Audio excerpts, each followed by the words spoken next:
Selamat pagi, keluarga besar Happy Sword Family yang saya kasihi. Berjumpa kembali pada pagi hari ini di Renungan Harian Online GCA Sword Generation Ministry. Dan pada pagi hari ini, renungan yang saya bawakan berjudul Apes.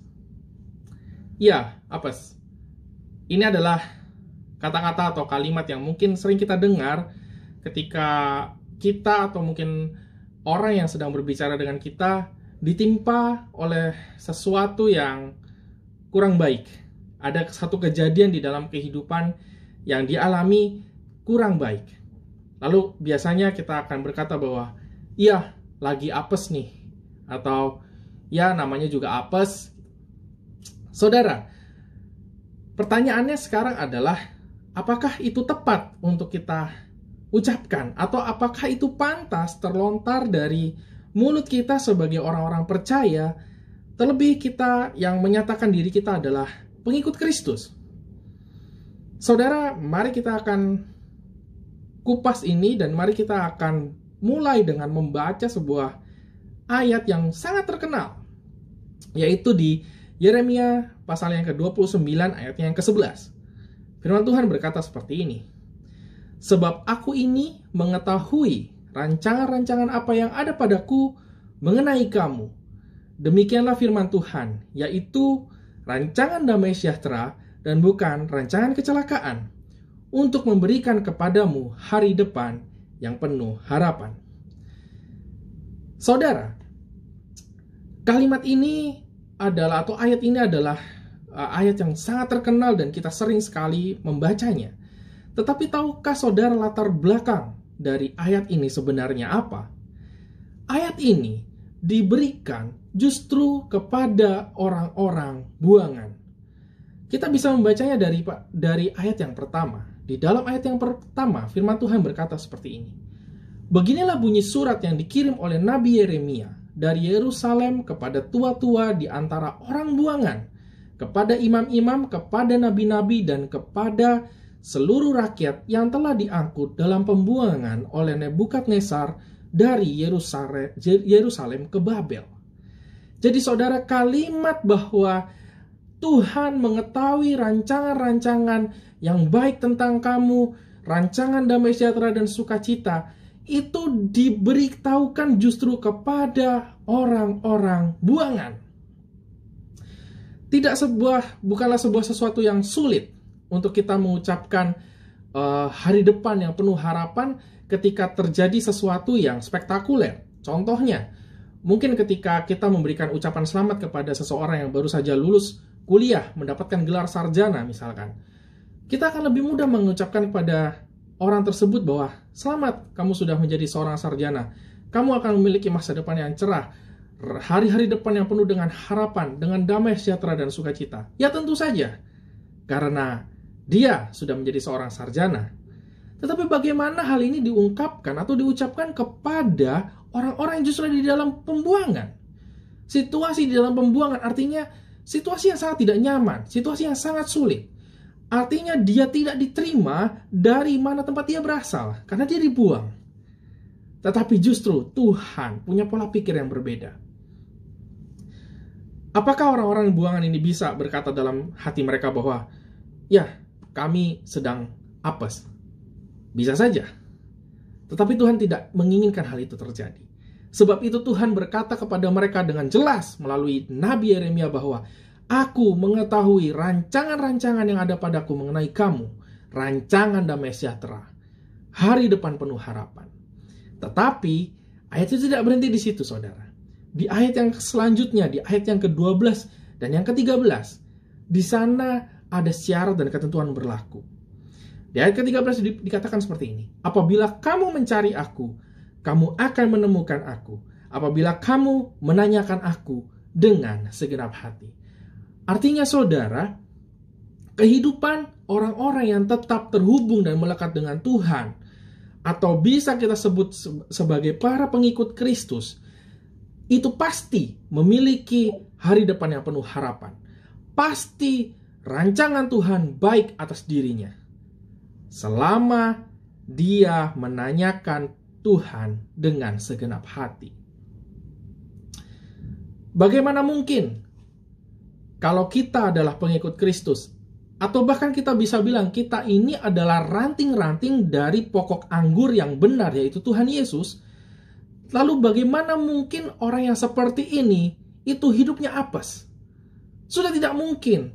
Karena kita sebagai sebuah ranting yang melekat ke dalam pokok anggur yang benar, itu firman Tuhan katakan apa? Kita pasti berbuah banyak. Firman Tuhan berkata seperti ini, Akulah pokok anggur yang benar, dan Bapakkulah pengusahanya. Akulah pokok anggur dan kamu ranting-rantingnya. Barang siapa tinggal di dalam aku dan aku di dalam dia, ia berbuah banyak. Bukan mungkin ia berbuah banyak, tetapi ia berbuah banyak. Itu merupakan sebuah kepastian, saudara. Bukan sebuah cita-cita, bukan sebuah angan-angan, tetapi itu sudah pasti kita akan berbuah banyak. Dikuatkan dengan kalimat selanjutnya, sebab di luar aku, kamu tidak dapat berbuat apa-apa. Artinya hanya di dalam Tuhan, ketika kita melekat kepada Tuhan, di sana kita bisa berbuat banyak dan di sana kita berbuah banyak.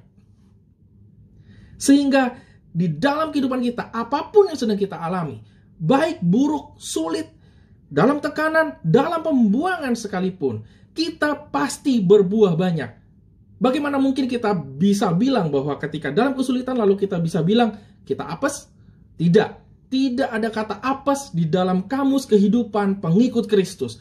Di dalam kamus kehidupan pengikut Kristus yang ada adalah damai sejahtera dan sukacita, karena itu sudah Tuhan janjikan kepada kita. Jangan pernah ada lagi kita bilang bahwa saya kurang baik, nasib saya buruk, saya apes dan sebagainya. Sudah tidak ada lagi, karena kita pengikut Kristus. Paradigma ini bukan paradigma yang benar untuk diam di dalam pikiran kita. Mari kita pikir baik-baik, saudara. Bagaimana mungkin seorang yang melekat kepada pokok anggur yang benar, kehidupannya apes? Tidak mungkin. Pada hari Senin tanggal 22 Februari, saya membaca sebuah renungan. Dan ini ada sebuah kalimat yang sangat-sangat memberkati kami sekeluarga. Kalimatnya seperti ini. Ketika Tuhan menciptakan ikan, Ia berkata kepada air. Ketika Tuhan ingin menciptakan tumbuh-tumbuhan, Ia berkata kepada bumi. Ketika Tuhan ingin menciptakan manusia, Ia berkata kepada dirinya sendiri, baiklah kita menjadikan manusia menurut gambar dan rupa kita. Oleh karena itu, perhatikanlah saudara. Ketika Anda mengambil ikan dan mengeluarkannya dari air, maka ikan itu akan mati. Jika Anda mencabut pohon dari tanah, maka ia juga akan mati. Maka demikian juga halnya dengan kita. Jika manusia dipisahkan dengan Tuhan, maka ia akan mati. Tuhan adalah lingkungan alamiah kita. Kita diciptakan untuk hidup di dalam keberadaannya. Kita harus terhubung kepadanya, karena hanya di dalam Dia saja kita dapat hidup. Oleh karena itu, tetaplah terhubung kepada Tuhan. Kita diingatkan bahwa air tanpa ikan tetaplah air. Tanah tanpa pohon adalah tetap tanah. Demikian juga dengan Tuhan, tanpa manusia, Dia tetap Tuhan. Tetapi manusia tanpa Tuhan adalah kematian. Jadi saudara, pada pagi hari ini, mari kita tetap terhubung kepada Tuhan. Mari kita keluarkan semua daya upaya kita untuk kita tetap bisa terhubung dengan Tuhan. Apa yang harus kita lakukan? Membaca firman-kah? Berdoa? Membangun mesbah keluarga-kah? Melakukan pelayanan-pelayanan yang Tuhan ingin kita kerjakan. Lakukan segala sesuatu itu dengan segenap hati. Sehingga dalam situasi apapun dalam kehidupan kita, sekalipun itu tidak nyaman bagi kita, kita tidak akan pernah berpikir bahwa itu adalah sesuatu yang apes yang terjadi dalam kehidupan kita. Tidak. Di dalam kehidupan pengikut Kristus, di dalam setiap kejadian kehidupannya, selalu ada hikmah Tuhan. Selalu ada sesuatu yang untuk kita sama-sama belajar daripada kejadian itu. Kalaupun itu terjadi karena kesalahan kita sebagai manusia, karena kita salah mengambil keputusan, tentunya kita akan banyak belajar dari hal tersebut. Jadi jangan pernah katakan dalam kehidupan kita sekali lagi, apes, kurang beruntung, dan lain sebagainya. Tetapi tanamkan dalam hidup kita senantiasa terhubung kepada Tuhan, sehingga apapun yang kita jalani, kita akan tetap hidup, karena Tuhan adalah lingkungan alamiah kita. Mari kita berdoa. Terima kasih Bapa atas firman-Mu yang mengingatkan kami bahwa tidak ada kata-kata apes di dalam kehidupan kami sebagai pengikut Kristus. Yang ada adalah hari depan yang penuh harapan, hari depan yang penuh dengan rancangan damai sejahtera dan sukacita. Dan ajar kami untuk kami tetap terhubung kepada Tuhan setiap waktu dalam kehidupan kami. Terima kasih Bapa, dalam nama Yesus kami berdoa. Amin. Selamat pagi, Tuhan Yesus memberkati.